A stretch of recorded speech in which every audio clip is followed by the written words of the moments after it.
Hello everybody, I am Jay Shady, the voice of reason, and I am here with my weekly Q&A video. This is Q&A number 9. I damn near forgot about doing this, but at the last minute I fucking remembered. Holy shit, I'm supposed to do these every Wednesday.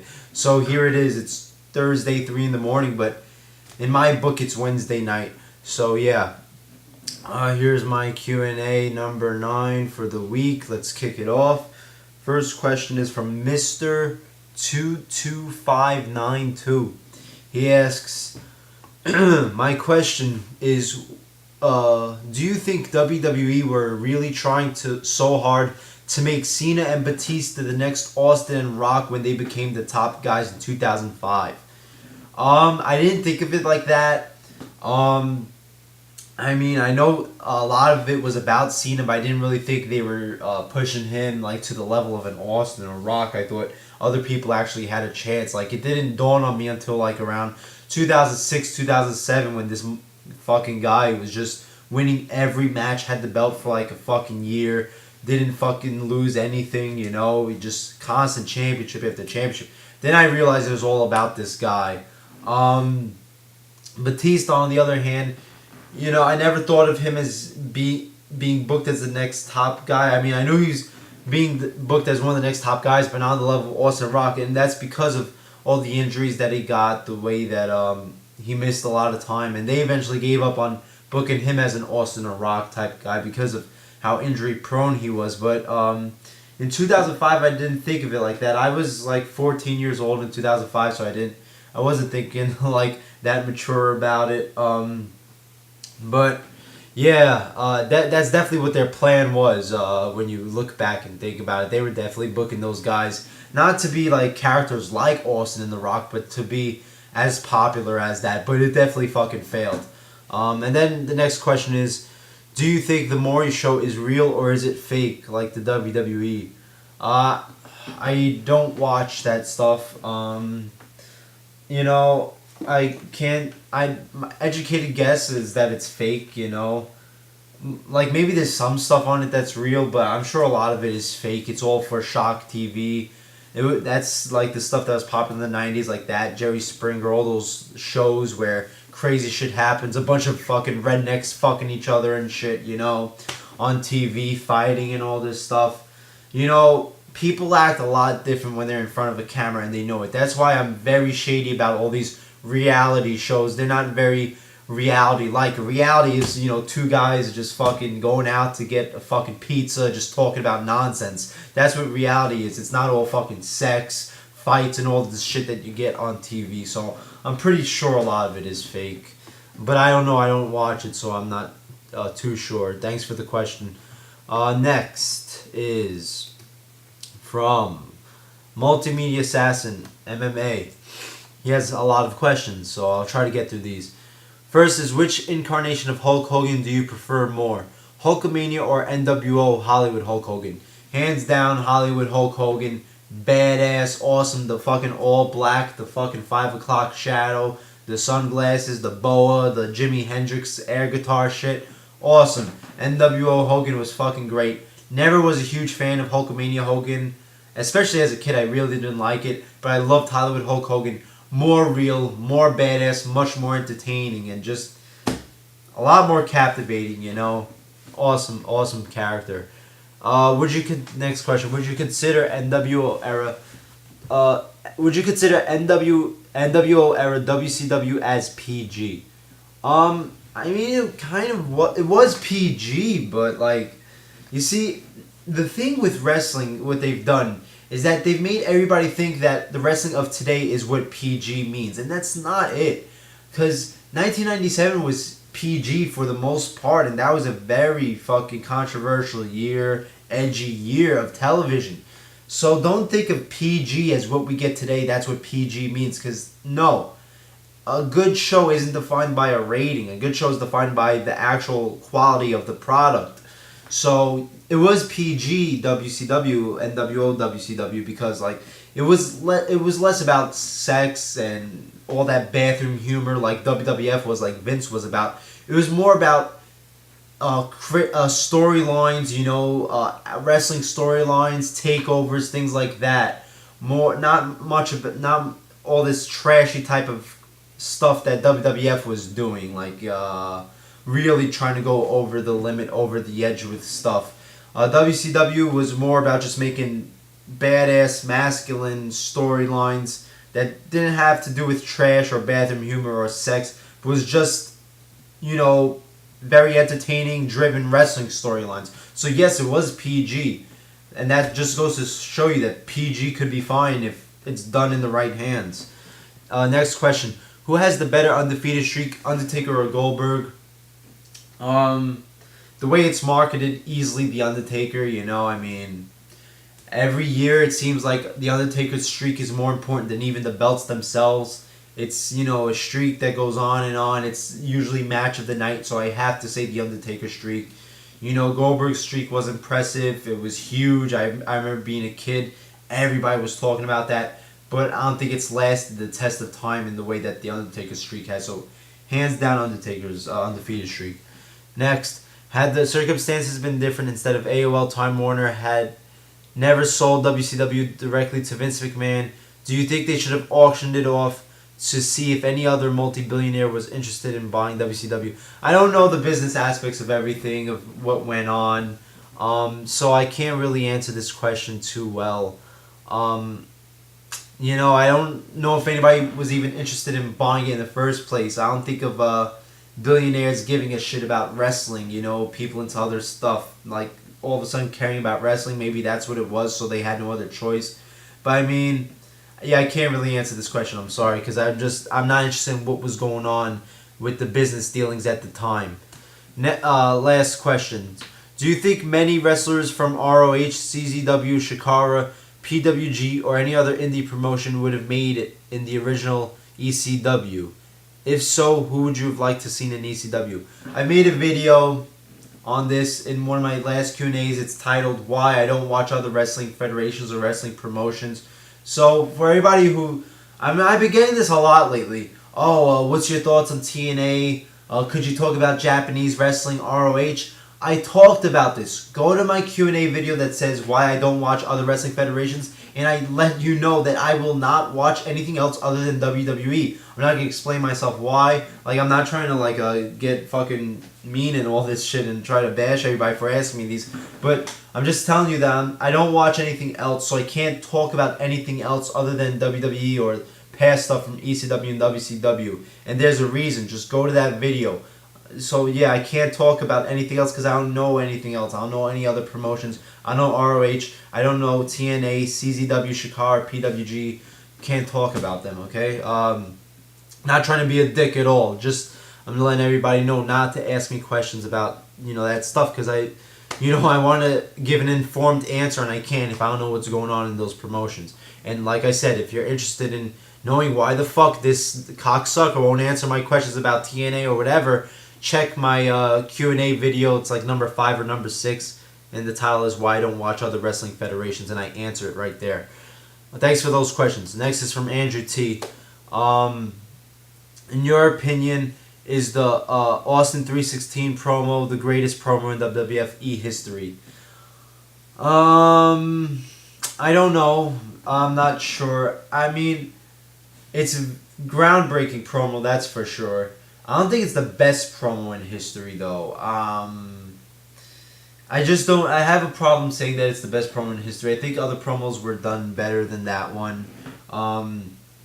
But for what how it revolutionized and how trend-setting it was, and what it did for the future, it was huge.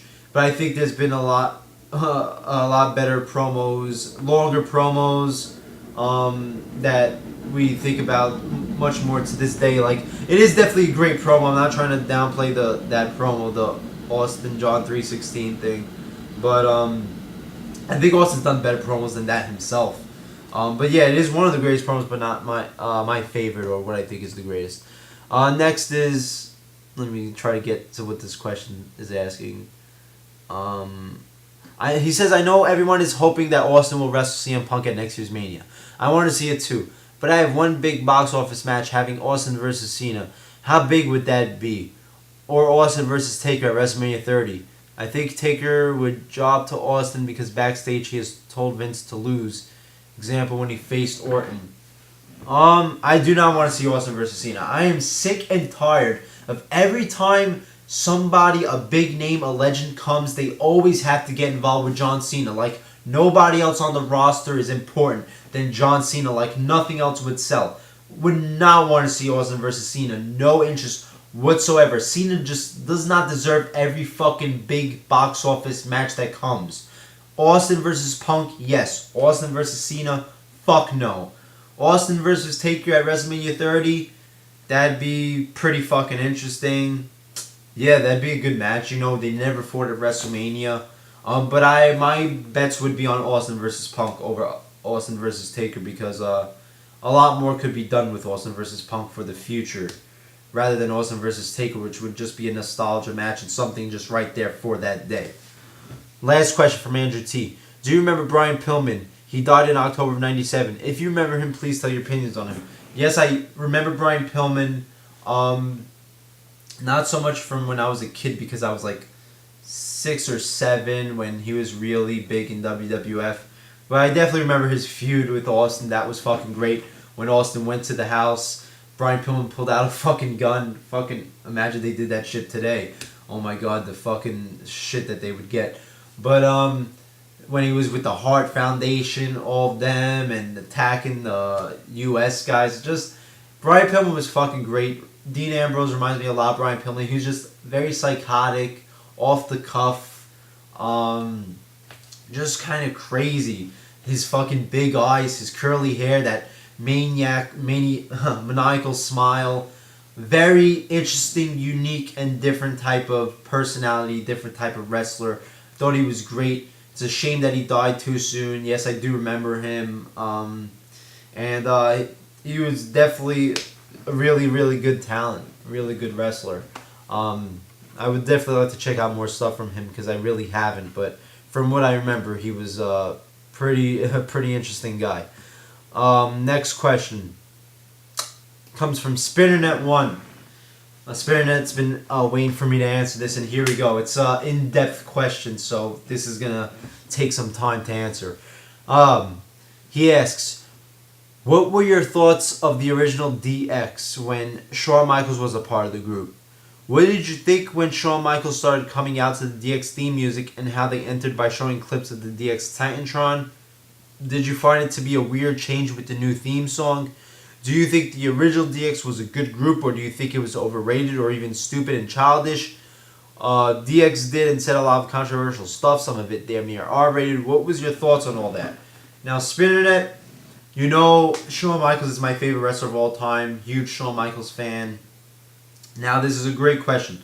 Anytime I could talk about DX is fine with me. I'd love to do it. Oh my god.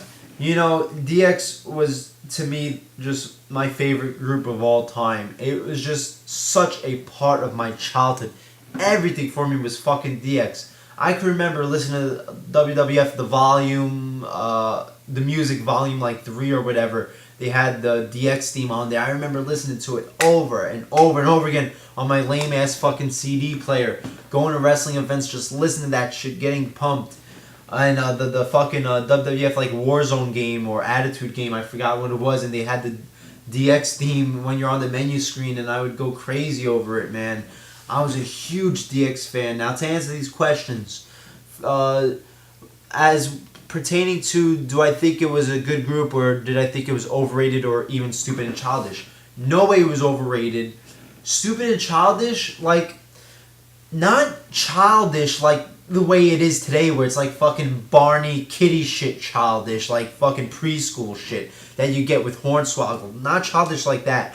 It was more of a childish in the way that it was immature, juvenile, rebellious, delinquency, that type of childish, that rebelling against the established order. And that's what made DX so much fun, especially for kids and teenagers who are, you know, starting to question society, question authority figures, question parents. That's what DX represented, and that was a huge part of the 90s. So DX hit the nail right on the head with that. And that's why it was so awesome, you know, when they were making fun of Sergeant Slaughter slobbering, putting the fucking mask on with the windshield wipers going back and forth. Shawn Michaels just jumping up and down, waving his fucking braids and hitting Michael Cole in the face with them. fucking hilarious, just random. You know, just reminds me of how me and my friends act. We're like just stupid, immature, juvenile kids like that. So I love that shit. Did I find it to be a weird change with the new theme song? No. Like I just said before, I love that theme song. Fucking great fucking rock song. Gets you fucking pumped. I still get chills listening to that song to this day.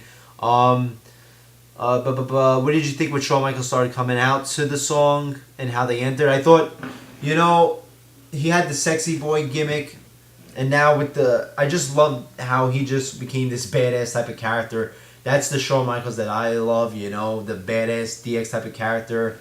You know, I mean, I'm a huge fan of all Shawn Michaels incarnations, even the Born Again Christian, but what I was most interested in was the DX stuff. That's what I idolized as a kid. You know, I told everybody to fucking suck it, you know, all that. I just tried to, every time I got into a fight with a kid, you know, fucking tell him to suck it. But yeah, I love that. What were your thoughts what were your thoughts of the original DX? So, the original DX was the best DX. I'm sorry. Shawn Michaels, Triple H, Rick Rude in China was the best incarnation. I liked the next incarnation with the Outlaws and X-Pac and all that too, but like Shawn Michaels said, that was DX before DX was cool, and that's the type of guy I am. I like things that isn't the popular opinion, that isn't necessarily part of the mainstream, that not everybody likes. I kind of, you know, get kind of annoyed when everybody starts liking something. That's just the person that I am. So that's why I like DX, because everybody hated them. That was awesome. It was like, yeah, I like them. You know, I'm unique. I'm different because I like these people. I thought that was the best fucking group. They were all heels. Loved that. The fucking the reunion with Shawn Michaels and Triple H was just a fucking half-assed shell of itself. It, can't even call that shit DX. Was not DX. That was childish behavior. That was just childish kiddie shit, that version of DX. But that first incarnation of DX with Rick Rude, Shawn Michaels, you know, that when they're doing the presidential speech mocking Bill Clinton. As a matter of fact, I did not sleep with that woman. As a matter of fact, I was up all night, you know, doing the curses. We are not allowed to say this, that, fucking fuck, faggot, you know, pussy, cocksucker, but we could say, oh, that was just so fucking edgy. Just a pure personification of the 90s and why I love the 90s, how badass it was. So yeah, long answer, but a great question. Whenever I talk about DX, it has to be a fucking long, winded answer. Next question from Spinnernet. Do you think DX deserves credit as much as Stone Cold for helping to kick off the Attitude Era?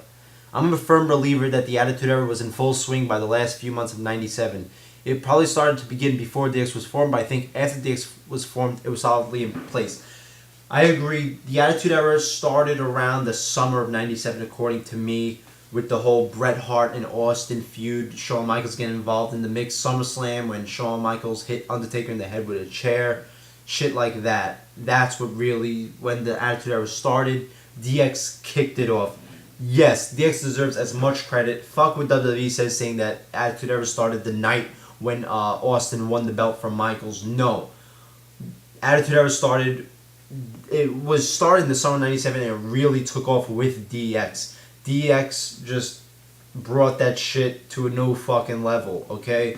I mean, that was not the fucking new generation era whatsoever. I'm sorry. That was the Attitude Era. How could you say DX is not Attitude, that first incarnation? So yes, they deserve as much credit as Stone Cold, because I didn't see any fucking TV like that until I saw fucking DX. So yeah, they deserve as much of the credit. They really, really solidified the Attitude Era and got it going. And their feud with Stone Cold was just, you know, a fucking blessing. It was just a masterpiece, and it's kept the company going for years and years ahead until they fucking became stale, lost their fucking balls, and did fucking Barney Kitty shit. Thanks for those questions, though.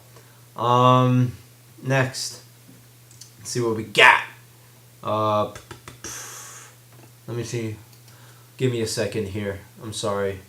1, 2, 3, 4. Okay, yeah. That's that. Now I'm going to go to here. Fuck. Alright, here we go. Flashbomb 84. What were your favorite wrestlers and moments of WCW? All right, my favorite wrestlers. I was a huge fan of Sting in my top 10. Sting, DDP, The Outsiders, Scott Hall and Kevin Nash, Hollywood Hogan, Macho Man, Flair, Goldberg. I even like Disco Inferno. Me and my friends love Disco Inferno. Chris Jericho, Rey Mysterio, Juventud Guerrero, Raven. The list goes on and on and on. A lot of great fucking people. The Giant. I even like the Giant. Fuck the Big Show. The Giant was so much better. Yeah, I'm probably missing some people, but yeah, those are. I like all those fucking guys. A lot of those guys from WCW. Favorite moments. The birth of NWO. I mean, name any NWO moment in its first like couple of years. You know, it got kind of stale. Even the Wolfpack moments were fun as a kid.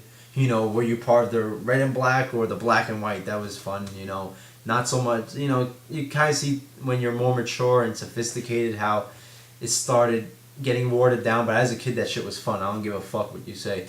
When Nash dropped fucking the Giant on his neck, that was a fucking good moment. Sting with Hogan, to me that was easily top 3 storylines of all time. Sting versus Hogan. The only reason why it's not as, you know, remembered and honored is because of the Starrcade match that just did not live up to the storyline. But that storyline went on for over a fucking year and just beautifully told, patiently told, a very mature fucking storyline. That's what great storytelling is, and that's PG. So there you go. Telling me that it needs to turn TV 14. No, it doesn't. It just needs to tell storylines like that. But imagine them trying to do a storyline like that. A storyline over a year in the making where the two guys never have a match. These days, you know, they try to do that. They have a match in fucking 1 week's time, you know. That's why WWE sucks. But yeah, shit like that. A lot of moments. It's kind of late right now. I can't think of that many. To go on and on, but yeah. NWO moments, Sting moments, Wolfpack moments, the Chris Jericho moments, Chris Jericho promos. Name any fucking Chris Jericho promo from WCW. Fucking fantastic moment. Yeah, I miss WCW so much. Let's see what the next question is. The Wrestling Crisis. Who's your favorite horror movie killer? Easy, Michael Myers. Best horror movie killer with the best movies, best quality movies. One is arguably... Halloween 1 is the best of those. You know, you think of Freddy, Jason, and Michael. Maybe fucking Pinhead. People like that, Leatherface. To me, Halloween, that movie is better than any of those guys' movies that they ever had. And I also like Halloween 2. And H2O is pretty good too. I like H2O. So I think he has the best movies, best killer, because he's not a fucking like huge, tall, fucking butch, like steroid looking guy like Jason is. Freddy is funny. It's fun to watch, but it kind of like takes points off the scariness. Michael Myers for me, just that fucking William Shatner like no emotion mask, that white mask. The fucking mechanic suit, and he's just a guy. That's what's fucking scary. You don't know anything about him. They don't give a history. Fuck that Rob Zombie shit where they tried to fucking explain his history. Fuck that shit. What made Michael Myers scary is that you didn't know his history. You didn't know why he was going after his sister. What the fuck was happened to him as a kid. That was the scary shit. Mystery is always much scarier than knowing the fact of everything that is going on. That's the problem with horror movies today. They always try to explain everything, get into this and why this happened, why this happened. That's not scary. The fear of the unknown is the most scary fucking thing. Michael Myers, favorite horror movie killer. Next question. Martito. Anakin versus Darth Vader in a duel if time travel is possible. Who would win? Darth Vader. You know, Anakin got fucked up by Obi-Wan. Darth Vader killed Obi-Wan. There you go. You know, Darth Vader was fucking fighting Luke with one fucking hand. For me, Luke in Empire Strikes Back was pretty much Anakin at his highest, at like Revenge of the Sith. And Darth Vader was fighting that motherfucker with one fucking hand. Cut Luke's fucking hand off. Ah! Screaming like a bitch. Darth Vader, more experienced, more calm, more cool, more collected. Anakin was a hothead. Obi-Wan had the higher ground, but Anakin had to fucking show off, do the little flippity flop, and get his fucking limbs cut off. So I think Darth Vader would kick his fucking ass, of course. And Anakin's a whiny bitch. Darth Vader's a badass motherfucker. Next two questions. The Hawk 5934 asks a question now.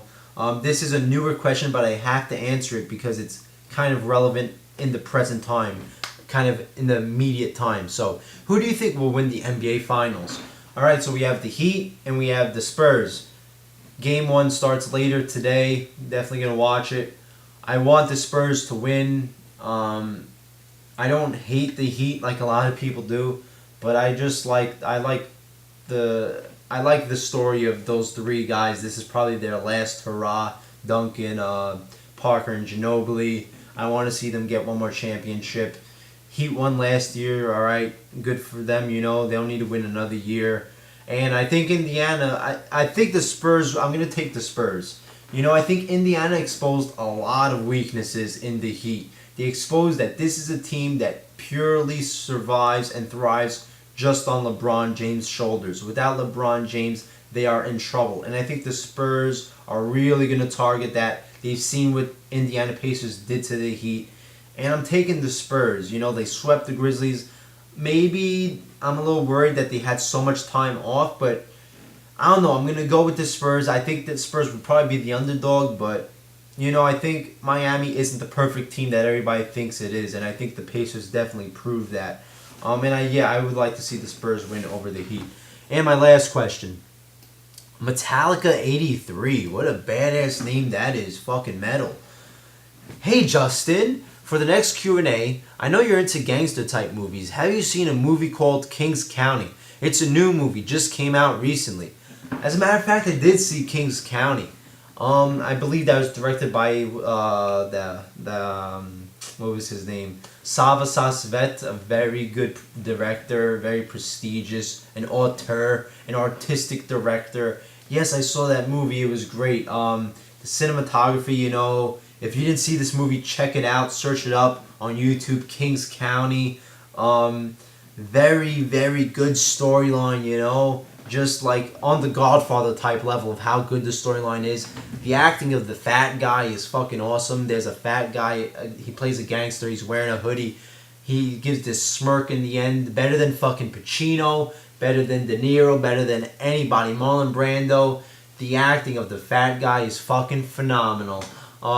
Then you have some Guido kid in there. He plays a great Guido. The fucking hair all fucking going crazy up like fucking, I don't know, like looks like he fucking licked his finger, stuck in an electric socket, and bzz, his hair went straight the fuck up. Yeah, great acting from him, Then there's this other handsome guy, leather jacket.